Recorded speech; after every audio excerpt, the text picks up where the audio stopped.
"Ma'am, I'm gonna need you to step outside," the officer said. She hadn't raised her voice. She hadn't moved an inch. Her only crime? Picking up her prescription while black. What they didn't know was that Angela Brooks wasn't just a nurse. She was the daughter of a federal legend, and the moment they clamped those cuffs around her wrists, they lit a fire that would tear through an entire city and ignite a national reckoning. This isn't just a story about one woman's wrongful arrest. This is the story of how one act of injustice became the spark that broke the silence of a broken system. Now, before we dive deeper, please subscribe to our channel. We share powerful, meaningful stories like this every day. And drop a comment below to let us know where you're watching from. Thank you so much, and now let's get back to the story. We have a problem with your prescription. Angela Brooks stopped mid-step. The words landed in the air like a blade, quiet but sharp enough to cut. Her fingers tightened around her purse strap as she turned toward the voice that had spoken. The fluorescent lights of the Lexington Falls Medical Center pharmacy faintly overhead, casting pale halos across the linoleum tiles. She blinked, weary from her 14-hour shift at the trauma unit, but not too tired to recognize the thin veneer of suspicion in the clerk's voice. "What kind of problem?" she asked, her voice calm, too calm, the way you speak when you've learned how to cage a storm behind your ribs. The boy behind the counter couldn't have been older than 19. His name tag read Kyle, and he shifted his weight from one foot to the other, like someone who wanted to disappear into the floor. He didn't look her in the eye. Instead, he glanced at the screen, then back at the slim paper slip she had handed him moments ago. The system's not matching your info," he muttered. "Like, your name isn't showing up with this insurance ID." Angela's jaw tightened slightly. She took a breath, slow and deliberate, the kind ER nurses train themselves to take when adrenaline surges too fast. "I've been filling this prescription here for years," she said. "Same name, same insurance, same medication." Kyle nodded quickly, as if trying to agree his way out of discomfort, then leaned toward a woman near the back of the pharmacy. She was watching everything with a hawk's eye, arms crossed over her chest, lips pursed so tightly they looked like a scar. Her name was Sharon Bentley, pharmacy shift supervisor, guardian of rules and assumptions. She wore a tight gray bun and the kind of stare that came with years of believing she was always right, especially about people who didn't look like her. "Miss Bentley?" Kyle said softly, beckoning her with a nervous flick of his fingers. "Can you come take a look at this?" Angela sighed and set her purse gently on the counter. Her body ached with the kind of fatigue only emergency medicine could deliver. 12 patients, 3 code blues, 1 young mother who died in her arms. All she wanted was to get home, take her medication, and sleep through a dawn that would arrive too early. Sharon Bentley approached with the solemn expression of someone reviewing a criminal record instead of a prescription for lisinopril. She didn't greet Angela. She didn't smile. She simply hovered over the monitor, scrolled with sharp clicks of her manicured fingernails, and whispered something under her breath. Then she straightened. "I'm afraid this isn't matching our system either," Sharon said crisply.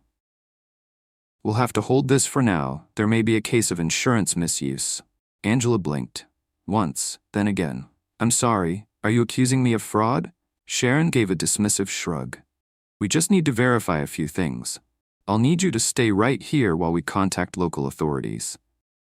And just like that, the air in the pharmacy changed. It was subtle. A shift in posture. A sidelong glance from a woman at the end of the aisle who had come in for allergy meds. The sound of a scanner suddenly seemed louder than it should have been. The sharp thud of Angela's heart started pounding like a warning drum. "You're calling the police?" Angela asked, her voice low and even. "Yes," Sharon replied, tone flat as concrete. "It's protocol when we suspect insurance fraud." Angela stared at her. "I've shown you my ID, my insurance card. This prescription has my name on it, signed by my doctor." "Protocols exist for a reason," Sharon said, stepping back, as if Angela's mere presence now warranted distance. Angela didn't move. Not an inch. And that alone seemed to rattle the boy behind the counter more than anything. "Look," Kyle murmured. Maybe if you have another card? Or like a printout." Angela turned to him, her gaze cool. "What exactly do you see when you look at me?" Kyle said nothing. Sharon picked up the store phone and began dialing. Angela's mind was already racing. She knew what came next. It wasn't the first time in her life that suspicion had followed her like smoke in a room full of people pretending there was no fire. It didn't matter that she was a decorated trauma nurse with over 3 decades of service. It didn't matter that she'd saved lives, trained interns, earned the respect of doctors twice her size, and half her experience. Tonight, none of that mattered. Tonight, to them, she was a black woman standing at a pharmacy counter with suspicious paperwork.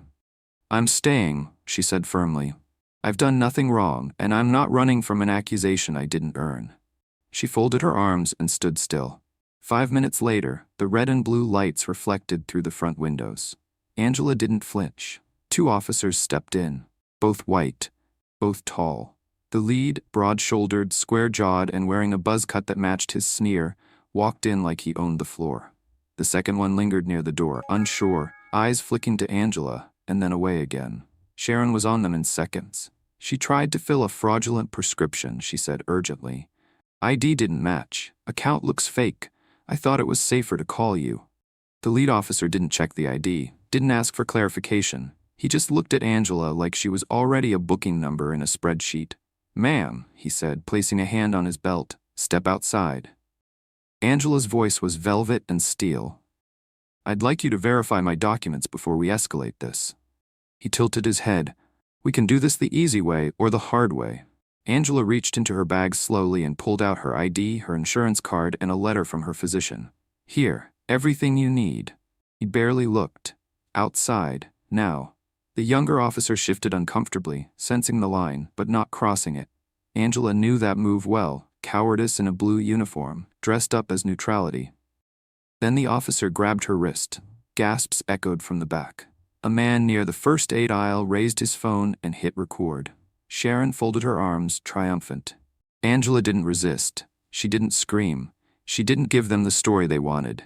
As the metal of the handcuffs bit into her skin, she met the officer's eyes and said, with absolute clarity, "You're making the biggest mistake of your life." The door closed behind her with a slam, the car swallowing her like a tomb. But inside her, something ignited. She wasn't afraid, not even close, because they didn't know who they were dealing with. Not yet, but they would. And when the storm came, it wouldn't be loud. It would be unstoppable. The squad car jerked to a stop in the gravel-streaked parking lot of the Lexington Falls Police Department, throwing Angela's weight against the doorframe. Her wrists throbbed, still cuffed behind her back, the cold steel now digging into muscle and memory.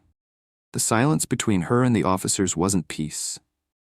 It was the kind of silence that knew it had already judged her, convicted her, and was waiting for her to accept it. Officer Brad Huxley, the one who'd manhandled her, slammed the car door behind her without a word. His partner, Officer Shane Reed, trailed behind, a flicker of discomfort on his young face. But he said nothing, did nothing, like so many others who thought neutrality absolved them from guilt. Angela's shoes squeaked on the scuffed tile of the precinct entrance. The fluorescent lights buzzed overhead, casting everyone in a kind of gray static. At the front desk, a balding sergeant, with jowls that jiggled when he blinked, looked up, then down again, as if he had already seen too many Angelas this week. "Name?" the sergeant grunted. Brad didn't miss a beat. "Angela Brooks, caught trying to pass off a fraudulent prescription." She resisted. Angela turned her head slowly and met the officer's eyes. "I didn't resist," Brad smirked. "Sure you didn't." The sergeant wrote something down and gestured lazily. "Take her to booking."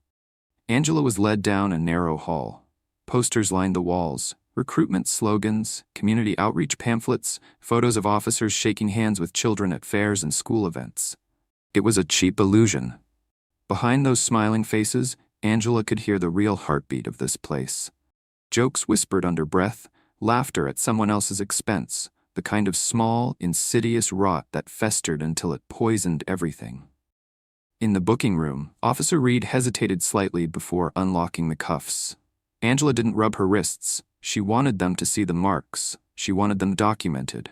A camera flashed as her mugshot was taken, one blinding white frame that captured the exhaustion beneath her eyes and the quiet fury in the line of her mouth. Then came the fingerprinting.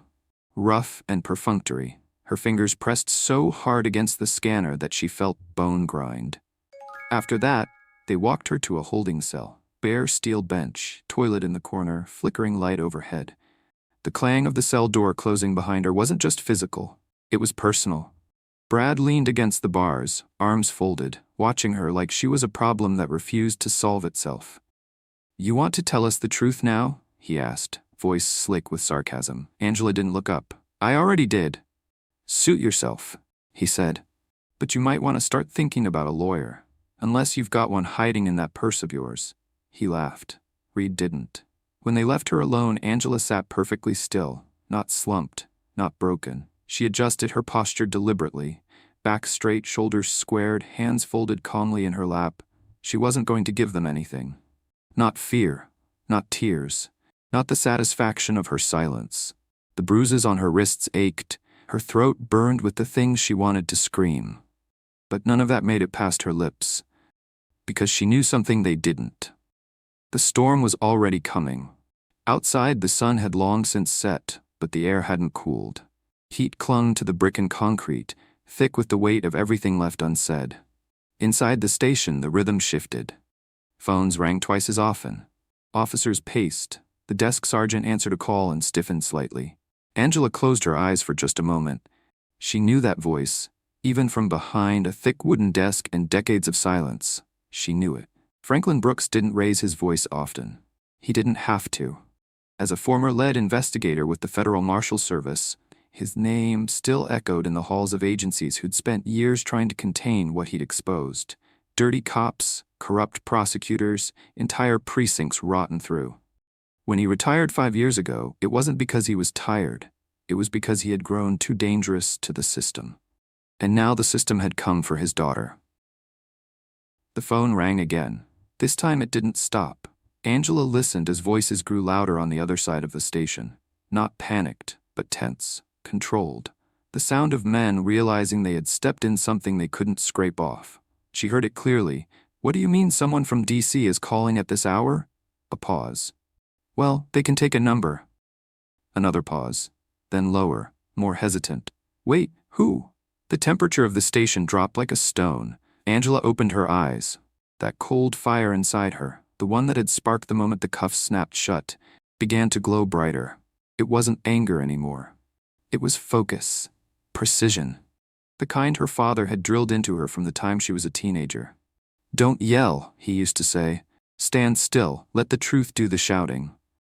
The truth had just walked into the building. Footsteps echoed down the hall, slow and deliberate, like a countdown.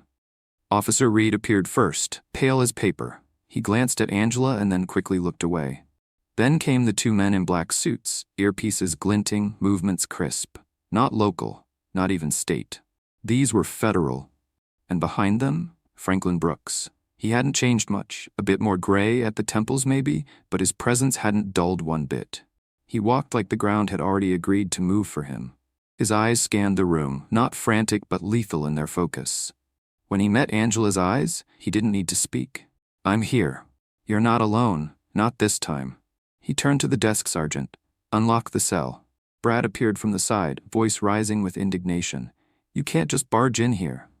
Franklin turned his head slowly, like an executioner deciding where to swing. "I already did." The agent beside him produced keys. The cell door creaked open, soft and ominous, like the hinge knew the gravity of this moment. Franklin didn't step in. He extended a hand. Angela didn't take it. Not yet. She stood on her own, back straight, every breath deliberate. Then she nodded once and walked past her father. Brad watched her, frozen. No smirk now. Just the tight twitch of a man realizing he was a footnote in someone else's story. Angela didn't speak. She didn't gloat. She didn't need to. Because for the first time that night, it was clear to every single person in that station. They had messed with the wrong woman. And the reckoning? It had only just begun. Angela Brooks didn't look back. As she stepped out of the holding cell, the entire station seemed to exhale. Only it wasn't relief. It was tension repressed so tightly it buzzed in the air like exposed wiring. Officers who had been sipping coffee and whispering sarcastic jabs now stood stiffly, their eyes glued to their computers, their hands suddenly very interested in paperwork that hadn't moved all night. She walked past them slowly, Bed, her head held high. Behind her, Franklin Brooks followed, flanked by 2 federal agents who radiated authority like body heat. They didn't touch her. They didn't guide her. She didn't need it. Every step was a statement. You tried to erase me, but I'm still here. Angela's wrists still throbbed where the handcuffs had bitten into her skin, the bruises fresh and visible. Her dignity, however, was untouched. She didn't speak to anyone. Not yet, but her silence was louder than any speech. At the front desk, the sergeant stood frozen, his hand hovering over the phone, unsure whether to pick it up or run from it. The phone rang again. Sharp, piercing, the sound of a system unraveling. Franklin nodded toward it. You should answer that. The sergeant, pale as candle wax, lifted the receiver with trembling fingers. Lexington Falls PD, he croaked, a beat. His expression shifted like someone had been told his entire bloodline had just been audited. Yes, sir, right away. He slowly extended the phone to Franklin. It's for you. Franklin took the call without fanfare. This is Brooks. Silence, then a smile, cold and deliberate. Proceed. He hung up as if the call had merely confirmed what he already knew. The tide had turned and it wasn't receding. Angela turned to him quietly. What did you just set in motion? Franklin didn't answer right away. Instead, he leaned in just slightly, his voice low enough for only her to hear. You remember the Civil Rights Enforcement Unit I helped build before I retired? She nodded. They've been waiting for a case that could crack something wide open. Angela's eyes narrowed. Franklin's voice dropped to a whisper. Looks like they just found it. A gust of cool night air slipped through the station doors, carried by the arrival of more black-suited agents. At least 6. They moved with clinical efficiency, spreading out like chess pieces, each one knowing exactly where they belonged. One agent plugged into a computer terminal. Another started taking statements. A third handed a sealed folder to the front desk sergeant, who took it like it might explode in his hands. This station, the agent said calmly, is now under immediate federal audit, pending civil rights violations. The room froze. The officers who had laughed just hours ago now looked like ghosts, stiff, pale, unable to meet each other's eyes. Brad Huxley stepped forward, fists clenched. You can't just walk in here and seize everything. This is a local matter. The agent didn't even glance at him. You should read the fine print on your badge, officer. Federal law trumps local arrogance. Brad looked like he might explode. Angela, meanwhile, stepped aside and watched the dominoes fall. Another agent pulled up body cam footage. Crystal clear, no edits, no gaps. The grainy security camera inside the pharmacy played alongside it. Frame by frame, Angela handing over her ID, Angela calmly explaining the prescription. Angela standing still as cuffs clamped down on her wrists, Brad sneering, Angela never resisting. Not once. The female agent paused the video and turned the screen toward the room. Her voice was like a scalpel. This is what happens when you think no one's watching. Silence. Then Angela's voice echoed from the footage, recorded, preserved forever. You're making the biggest mistake of your life. The agent glanced at Brad, her expression unreadable. Turns out she was right. Out in the lobby, a crowd had started to form. Pharmacy customers, witnesses, strangers who had seen the video, now circulating like wildfire on social media. Protest signs began to appear in the glass. News cameras, microphones. The public had arrived. Angela stayed silent, her eyes trained on the precinct doors. The storm was gathering speed. Back inside, Franklin watched officers scramble to make calls, some to attorneys, some to internal affairs, most to no one who could help them anymore. Because the system they thought would protect them had just gone quiet. Another agent entered with a tablet and a mission. We need access to every disciplinary file, every body cam recording from the last 18 months. The desk sergeant hesitated. The agent narrowed her eyes. Now, Brad stepped forward again, trying to reclaim some semblance of control. You don't know what you're dealing with. The agent finally looked up at him. Oh, we do. We're just not afraid of it. Angela turned her head slowly and let her gaze fall on Brad. Not with hatred, not with triumph, but with the solemn recognition of a man who had spent his life making other people feel small. And now, finally, the mirror had found him. She walked toward the door. The station buzzed behind her with chaos, federal voices, crackling radios, the beginnings of a reckoning no one could stop. Franklin fell into step beside her, his hands loose at his sides, calm as always. "You've changed the air in this building," he said softly. Angela looked ahead. "I didn't mean to start a fire." Franklin gave her the ghost of a smile. "They poured the gasoline, you just lit the match." The crowd outside erupted in cheers as she stepped through the door, free, visible, and entirely unafraid. Angela Brooks stood just outside the Lexington Falls Police Department as the crowd surged toward her. Not with chaos, but with purpose. It was no longer just about her. Not the bruises on her wrists, not the mugshot now splashed across local news, not even the moment she had warned Officer Brad Huxley that he was making the biggest mistake of his life. This had become something else entirely. Reporters lined the sidewalk, cameras blinking like mechanical insects, microphones thrust out by arms reaching through the sea of people. Protesters held signs, "Justice for Angela," "Accountability now." We saw the video. She felt the hum of it, the kind of righteous energy that doesn't come from anger alone, but from truth that can no longer be hidden. And she felt something deeper still. They believed her. Not because she shouted, but because they watched what happened with their own eyes. Franklin stood beside her, stone still, a sentinel in a dark blazer. Federal agents flanked the sidewalk behind them, their presence a silent declaration. This wasn't going to be buried. Angela didn't say anything to the crowd, not yet. She simply lifted her chin, met their gaze, and turned toward the waiting SUV. It wasn't time to speak. It was time to act. Inside the Department of Justice's temporary command center, an annex just 2 blocks from the police department, federal agents moved with a speed that felt surgical.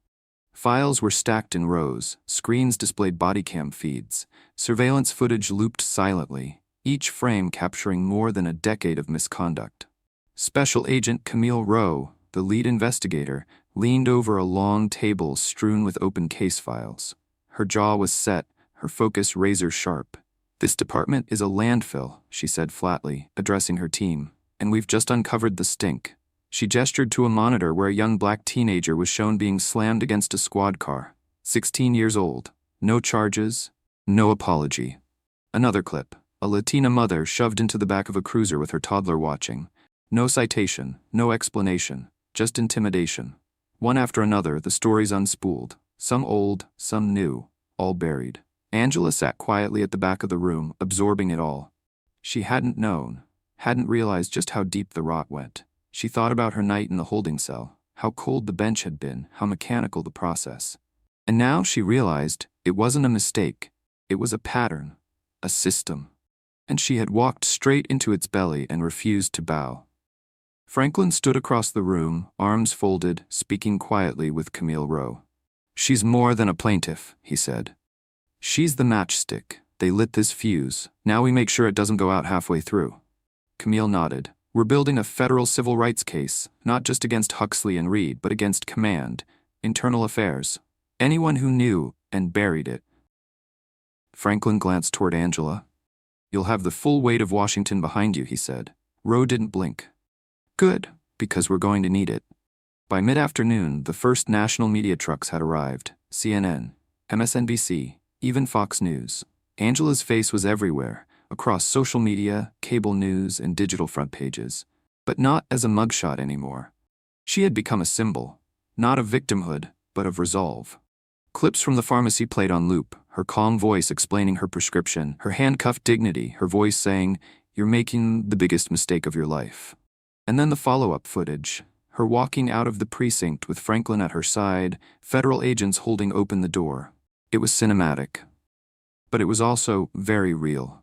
At City Hall, behind closed doors, panic set in. The mayor of Lexington Falls, Harold Branson, stood in his office, sweating through his collar as his chief of staff read updates from an iPad. "We're getting requests for comment from every outlet. They're demanding to know why we didn't act on previous complaints about Officer Huxley. There's even chatter that the governor might make a statement tonight." Mayor Branson rubbed his temples. "We need to release something." The chief of staff hesitated. "Legal says we wait." "I said release something," the mayor snapped. "Even if it's just a damn apology." But it was already too late. At 4:12 p.m., the DOJ released a public statement. "We are currently investigating the Lexington Falls Police Department for potential systemic civil rights violations. This investigation will include the conduct of officers involved in the wrongful arrest of Angela Brooks, as well as any history of internal complaints, unprocessed disciplinary reports, and potential obstruction of justice by department leadership. The press conference wasn't dramatic. It didn't need to be. The facts were damning enough. Meanwhile, in a quiet corner of a local community center, something even more important was unfolding.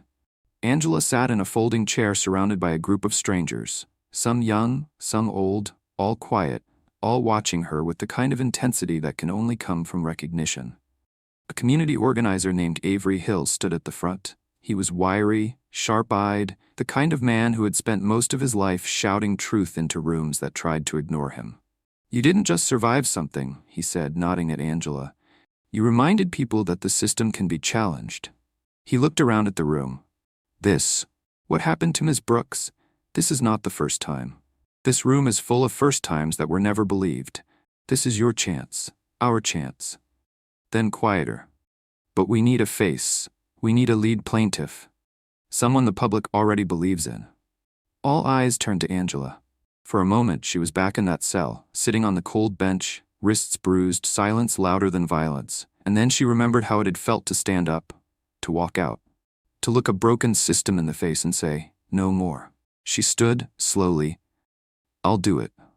The room was silent. Then it erupted. Cheers, claps, a swell of emotion. The room wasn't just celebrating, it was waking up. By nightfall, the class action paperwork had begun. The legal team, led by civil rights attorney Avery Hill, drafted a sweeping complaint against the Lexington Falls Police Department, naming over 20 officers, 9 administrators, and the former chief of police. Allegations included wrongful arrest, excessive force, racial profiling, evidence tampering, and obstruction of justice. Angela's name was listed first, and next to it, a simple title, lead plaintiff. She didn't want the spotlight, but she wasn't going to waste it. Not this time. Not when so many voices had waited years for someone to finally be heard. The courtroom hadn't yet opened its doors, but the lines stretched around the block. Plaintiffs, supporters, journalists, victims, neighbors. Some carried signs. Others just stood, waiting, their silence louder than any protest chant. Angela Brooks sat a quiet conference room in the courthouse basement, dressed in navy blue slacks and a soft cream blouse, the bruises on her wrists fading but not gone. Her eyes were focused on the legal pad in front of her, where she'd been jotting notes, not for the court, but for herself. Names, faces, moments. Each one was a person who had approached her in the last 48 hours. A teenage girl whose brother had been beaten during a traffic stop. A black schoolteacher detained for matching a vague description. A veteran who had spent a night in lockup for failing to signal.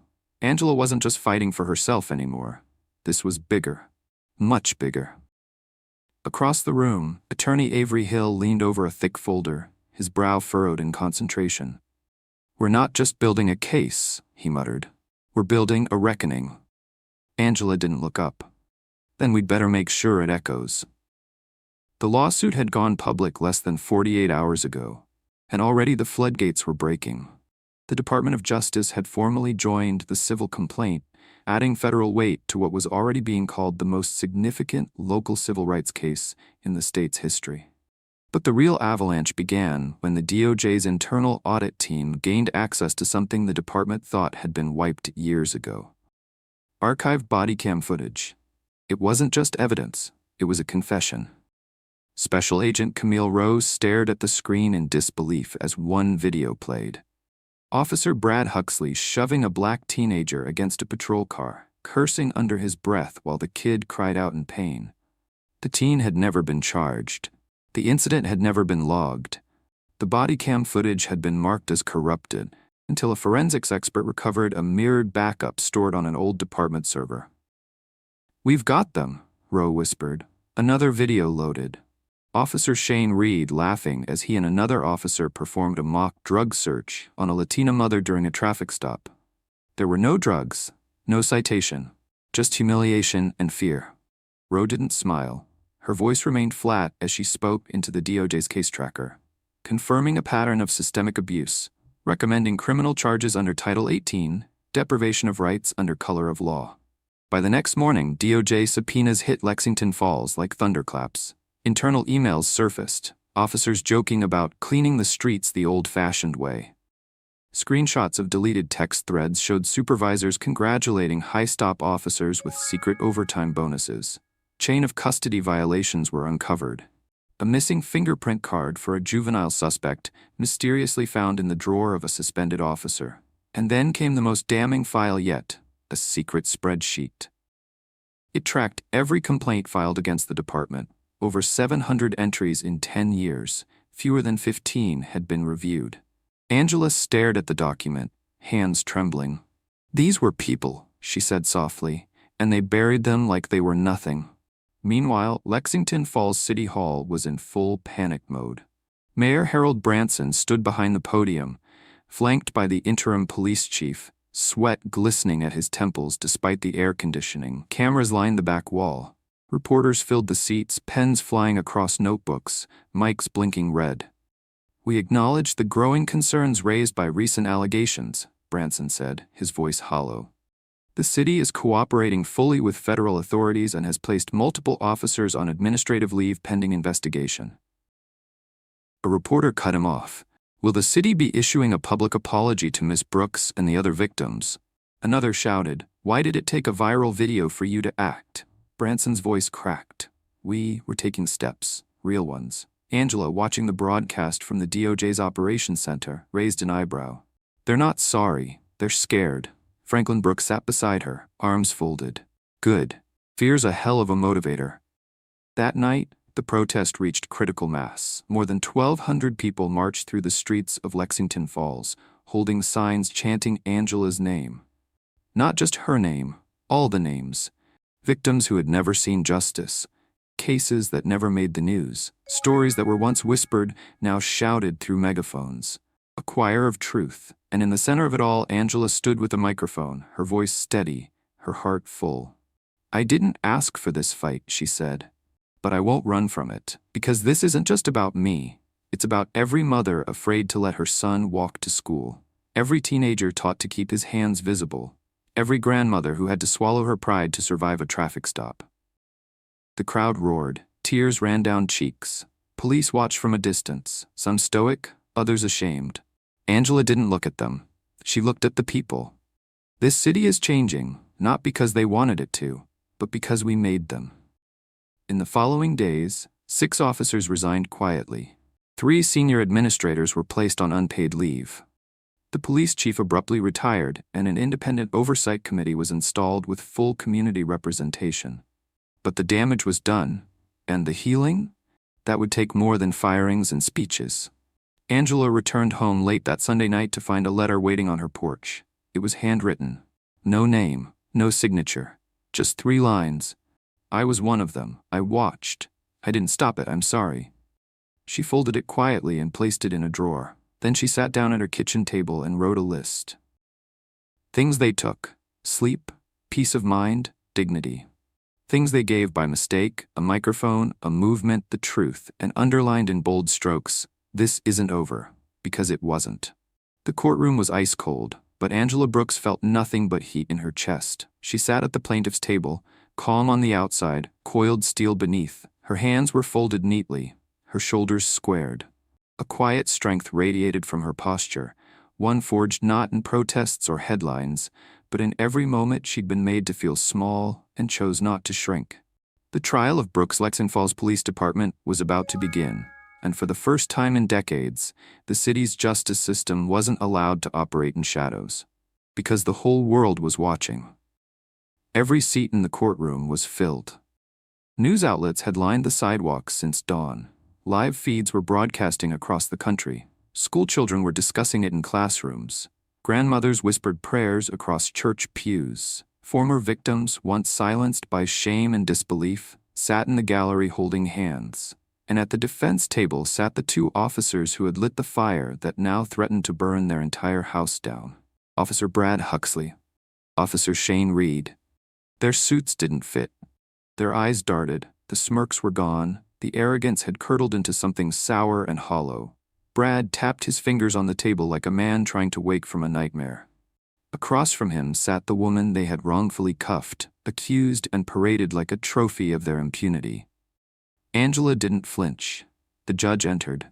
Everyone rose. "Be seated," the voice echoed through the courtroom, steady and clipped. This wasn't a performance anymore. This was accountability. Opening statements began. Avery Hill stood tall in front of the jury, his voice calm, deliberate. "Ladies and gentlemen, this case is not just about a wrongful arrest. It's about a culture of unchecked power, racial profiling, and institutional indifference. Ms. Brooks was not the first. She may not have been the worst, but she was the one who refused to disappear." He turned slightly, gesturing toward the plaintiff's table. "You will hear her story. You will see the footage. You will read the complaints, the erased records, the buried reports, and then you'll understand the truth." On the defense side, their lawyer tried to reframe it all. A misunderstanding, a routine call, standard protocol, no malicious intent. But even as the words fell from his mouth, they rang empty in the room. Because the jury had already seen the video, and no amount of legal theater could erase what was captured there. The calm woman, the bruised wrists, the arrogance of a man in uniform telling her she was guilty before she had said a word. When Angela took the stand, the room fell so still it felt like no one dared breathe. Avery approached. "Can you tell us what happened that night?" Angela didn't look at the jury. She looked directly at the officers. "My name is Angela Brooks," she began, her voice low and clear. "I'm a trauma nurse. I've saved lives that belonged to people who hated me. I've held hands with strangers, taking their last breaths. I've worked 14-hour shifts on feet that were ready to give out. That night, I just wanted to pick up my medication." She turned to the jury now. "But instead of being treated like a patient, I was treated like a criminal." She recounted every moment.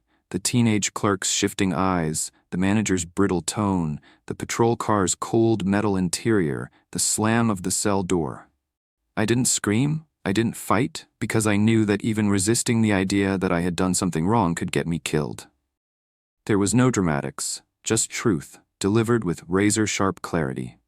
And when she paused, the silence that followed was unbearable. Then Avery nodded. "No further questions." The defense attorney rose, shuffling nervously. "Ms. Brooks, do you believe Officer Huxley had any personal animus toward you?" Angela tilted her head. "I don't know what's in his heart, but I know what was in his hands." The attorney blinked. "Excuse me?" "His hands," she repeated.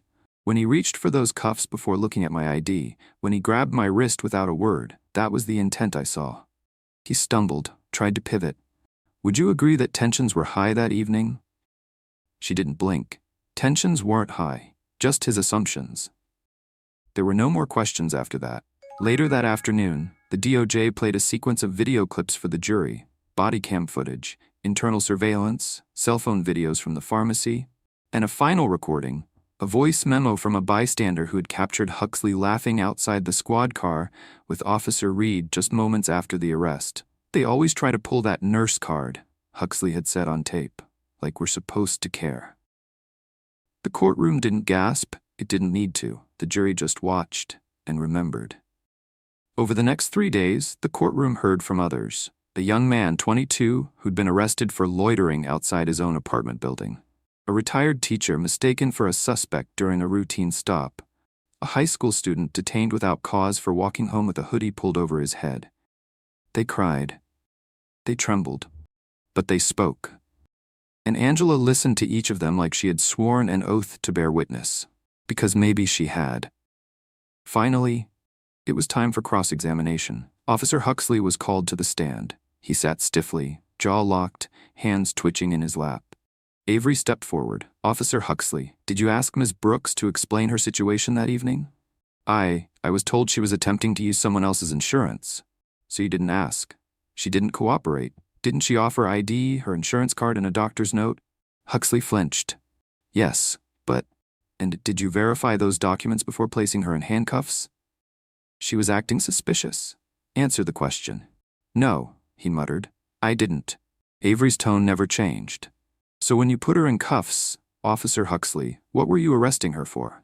Silence. Huxley's mouth opened, then closed. The courtroom held its breath.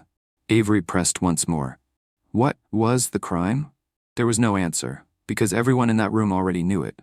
Being black, being tired, being unwilling to shrink. Angela stared at him from the witness box. She didn't look angry, she looked resolved. Because this was the moment he would remember for the rest of his life. Not the cuffs, not the ride, not the mugshot. This moment, when the whole world saw what he had done, and no one was coming to protect him anymore.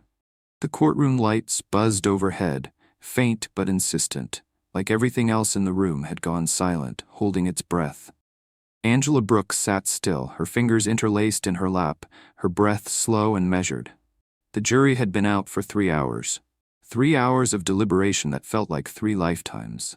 Every minute, every second, every heartbeat that passed was a reminder of what was at stake, not just for her, but for every name, every face, every buried complaint that this case had dragged into the light.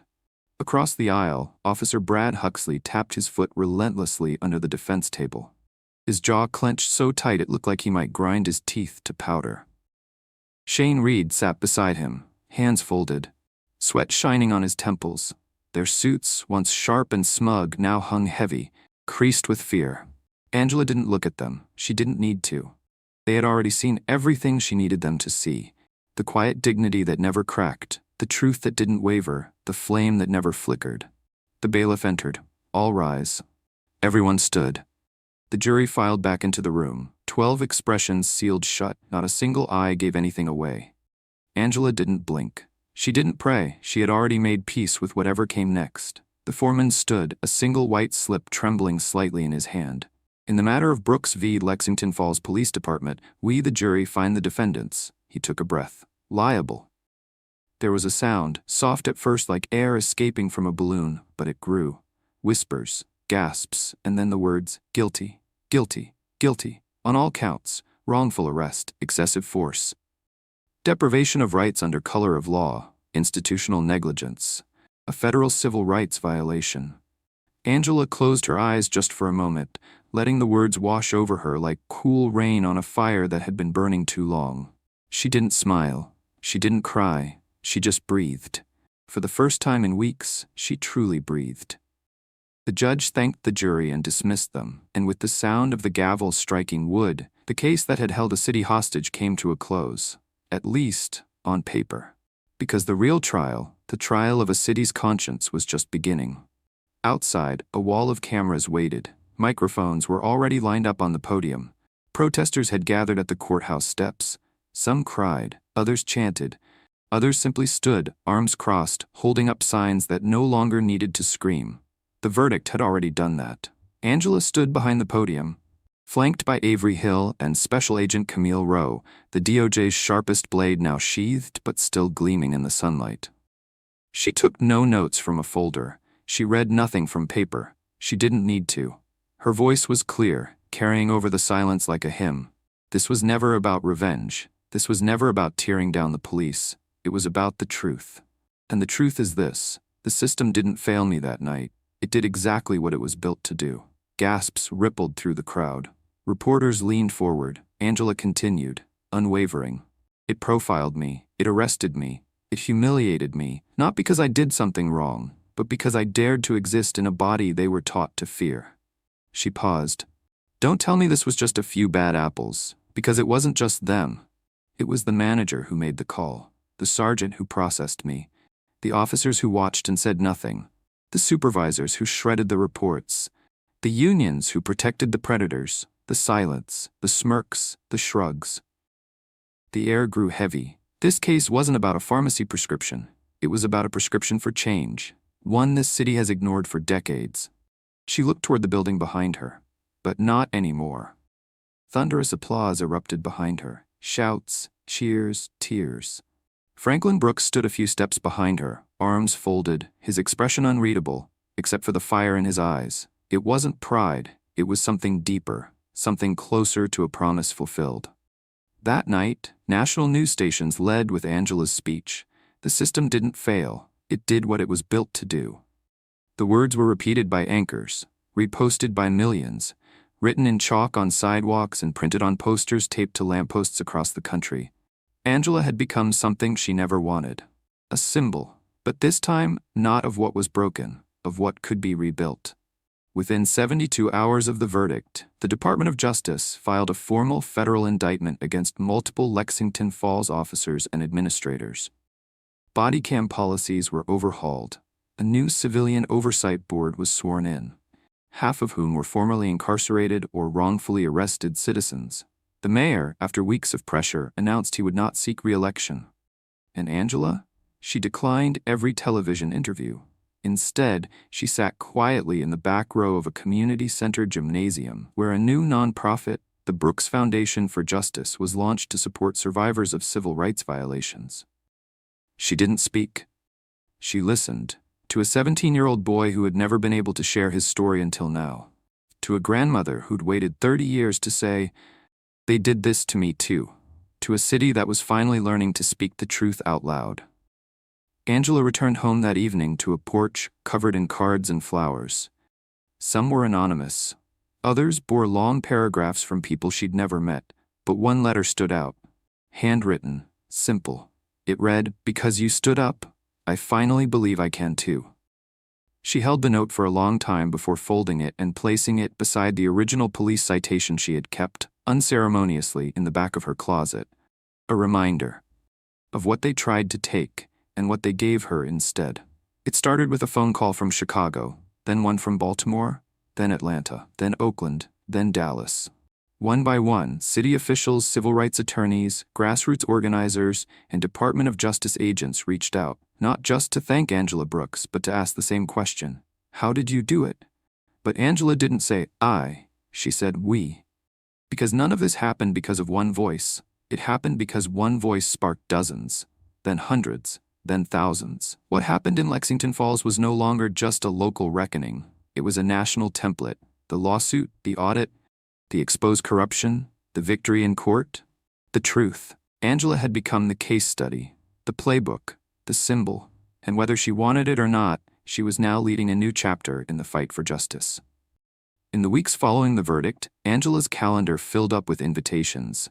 Conferences, town halls, university lectures, civil rights summits. She turned down the flashy TV spots, declined the celebrity interviews. But when a mother in Cincinnati asked if she would speak to a community group of women who had lost children to wrongful police actions, she said yes.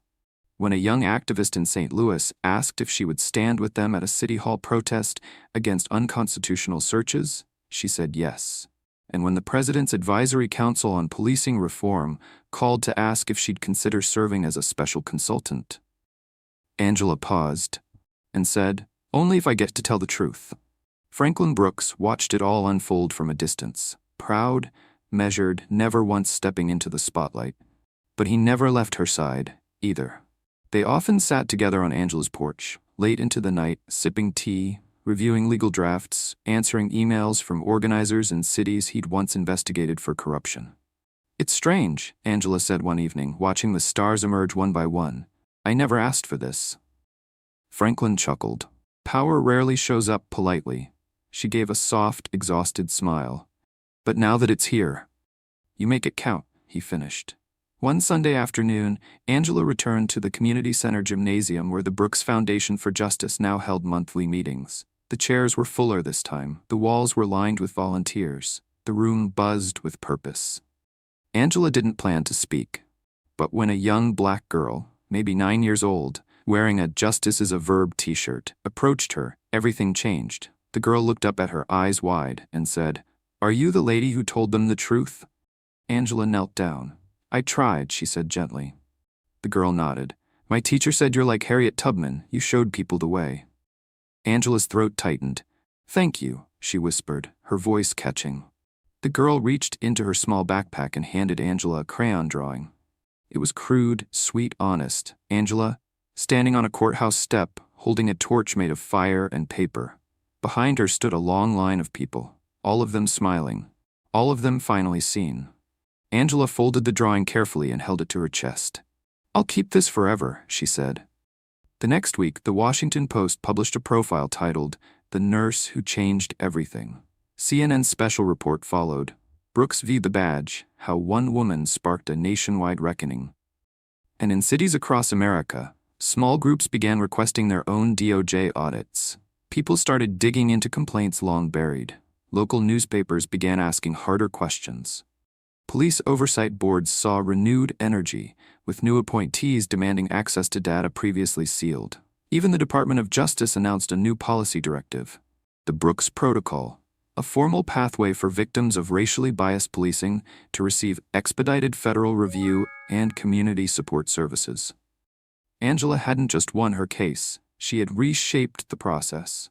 One evening, as the sun dropped behind the Lexington Falls skyline, Angela returned to the pharmacy where everything had started. The same building, the same buzzing lights, the same cold tiles. But the staff had changed. The manager was gone. The teenage clerk, Kyle, stood behind the counter. He recognized her instantly. His face flushed. Ms. Brooks, Angela held up a hand. It's okay. No, it's not, he said. I should have said something. I knew what was happening. I was scared. Angela nodded gently. Most people are. But the point isn't what you didn't do. It's what you'll choose next time. He swallowed hard. There will be a next time, won't there? Angela's eyes didn't waver. Yes, there always is. She placed a small envelope on the counter, a donation from the Brooks Foundation to fund racial bias training for the store's entire staff. And as she left, she didn't look back, because she had nothing to prove, not anymore. Later that night, Franklin joined her on the porch again. The stars stretched wide across the sky. You tired? He asked. She nodded. Bone tired. But not done? Angela looked out across the quiet street where porch lights flickered and wind chimes hummed. Not even close. The call came from New Orleans. A 24-year-old man named Leon Whitaker, unarmed, shot twice in the back during what police described as a routine stop. His mother, Denise Whitaker, had seen Angela Brooks on television, watched the trial, followed the headlines, and when her son's name appeared in the news for all the wrong reasons, she did what every mother does when the ground beneath her feet gives way. She reached for someone who had survived the fall. Angela answered the call herself. No staff, no assistant, no script. Just her voice, low and firm, the same way it had been in the courtroom, in the community center on that courthouse step. I'll come, she said. You won't fight this alone.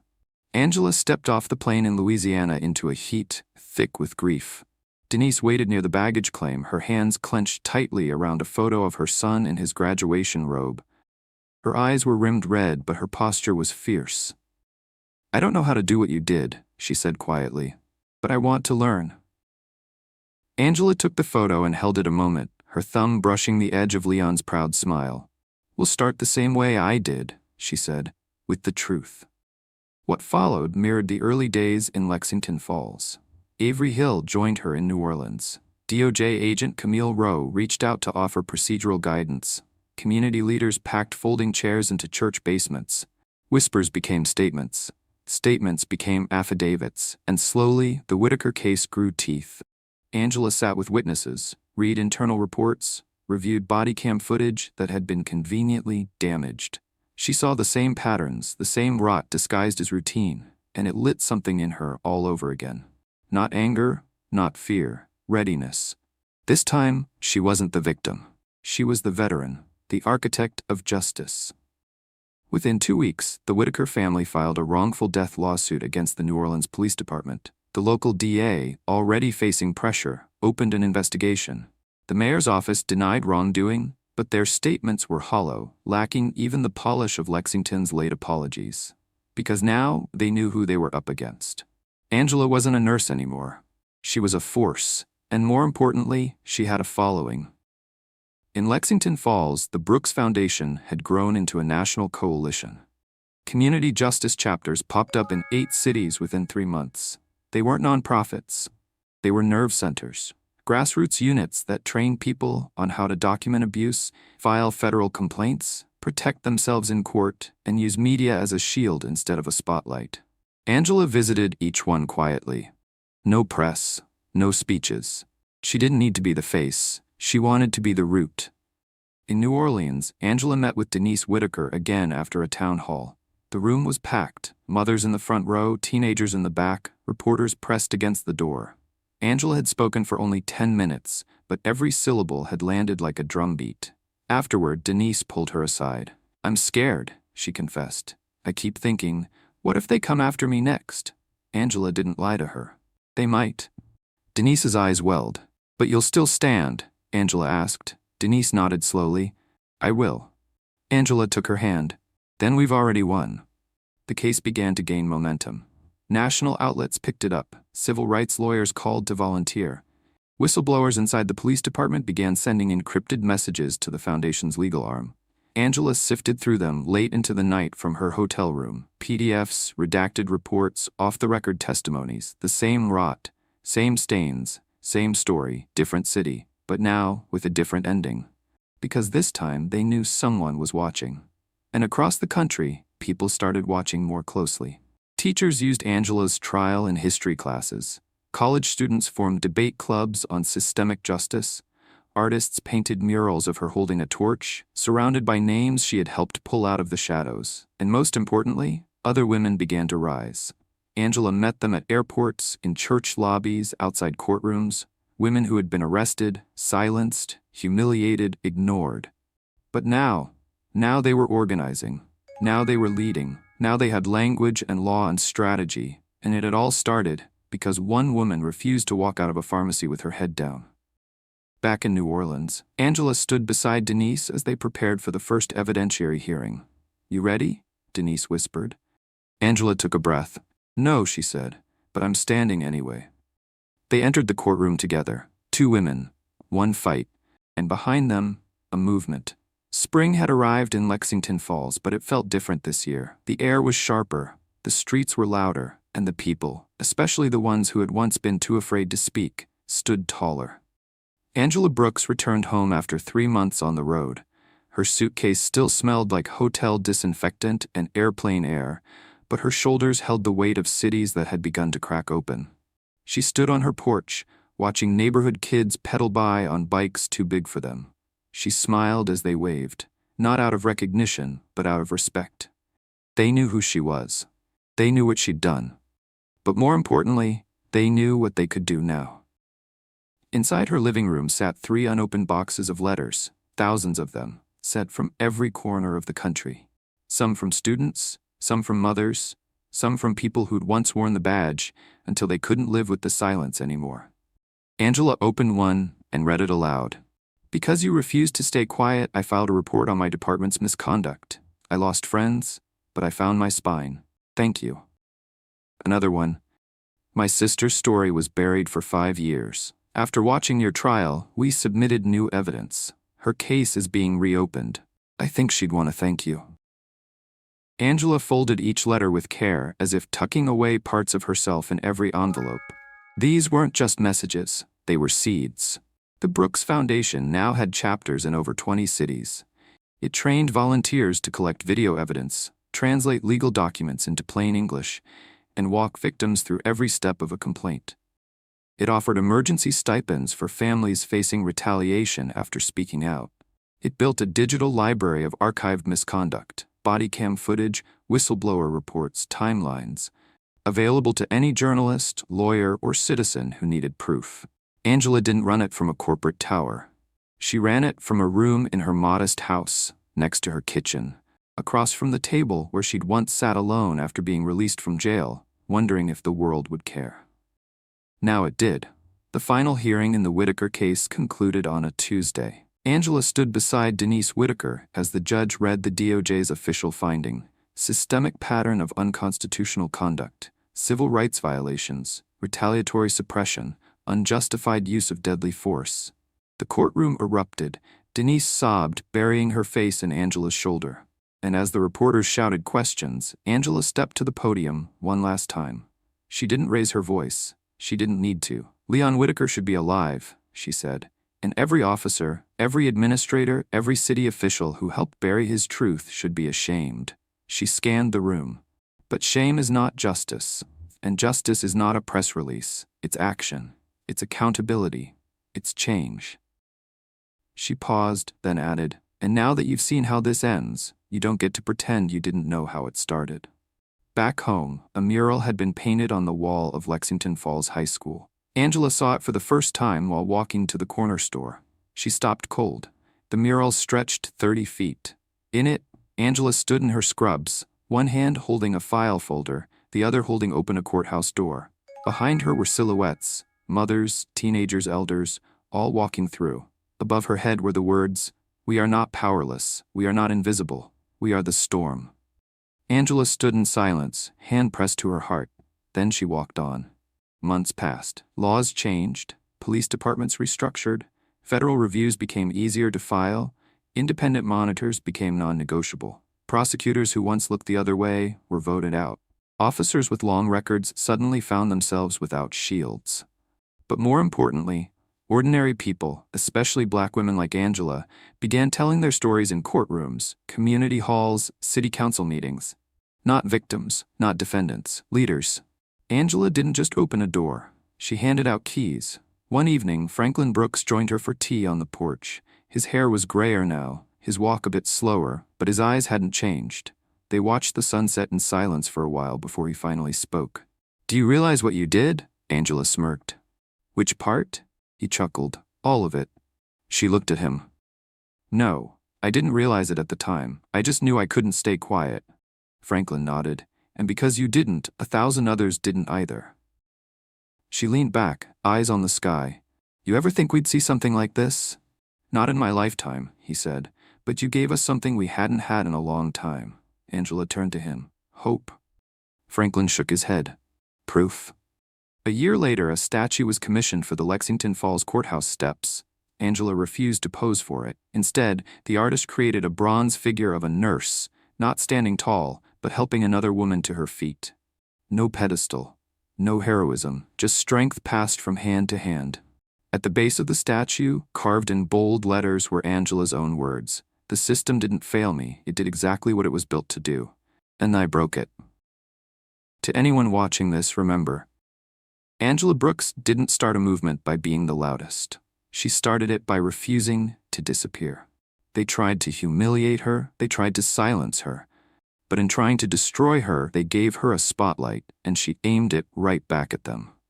This story wasn't just about a nurse in handcuffs. It was about every person who's ever been told to stay in their place. So if you've ever felt ignored, unseen, disrespected, this is your reminder. You are not powerless. You are not alone.